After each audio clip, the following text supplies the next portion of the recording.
ত্রয়োদশ জাতীয় সংসদ নির্বাচন এবং গণভোট একই দিনে অনুষ্ঠিত হবে। ভোটের দিন সকালে ভোট কেন্দ্রে গিয়ে নারী ও পুরুষের জন্য নির্ধারিত আলাদা লাইনে দাঁড়াতে হবে।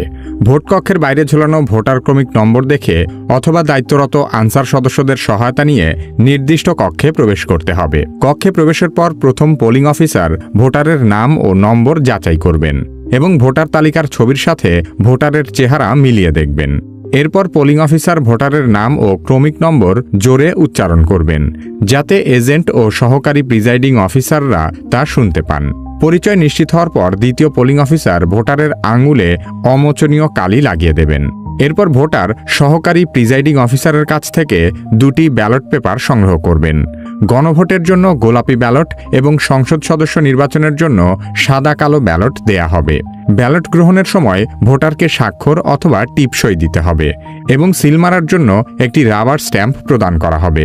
সময় সাশ্রয়ের জন্য অনেক ভোট কেন্দ্রে 2টি গোপন কক্ষ থাকতে পারে, যাতে একই সাথে 2 জন ভোটার ভোট দিতে পারেন। গোপন কক্ষে গিয়ে ভোটারকে 2টি ব্যালটে সিল মারতে হবে।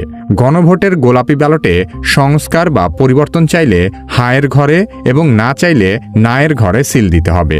সংসদ নির্বাচনের সাদা কালো ব্যালটে পছন্দের প্রার্থী বা দলের প্রতীকের নির্ধারিত ঘরের ভেতর সিল মারতে হবে। সিল ঘরের বাইরে চলে গেলে ব্যালটটি বাতিল হয়ে যেতে পারে। সিল মারা শেষে ব্যালটটি প্রথমে লম্বালম্বিভাবে এবং পরে আড়াআড়িভাবে ভাঁজ করতে হবে, যেন সিলের কালি অন্য ঘরে বা প্রতীকে না লাগে। গোপন কক্ষ থেকে বের হয়ে ভোটারকে ব্যবহৃত রাবার স্ট্যাম্পটি সহকারী প্রিজাইডিং অফিসারের কাছে ফেরত দিতে হবে। এরপর নির্ধারিত ব্যালট বক্সে একই সাথে 2টি ব্যালট পেপারই ফেলে দিতে হবে। এই সহজ প্রক্রিয়ার মাধ্যমেই ভোটাররা তাদের ভোটাধিকার প্রয়োগ করতে পারবেন। এবারের নির্বাচনে আপনি কোন প্রতীকে ভোট দিচ্ছেন কমেন্টে লিখে জানাতে পারেন আপনার পছন্দের প্রতীকের নাম।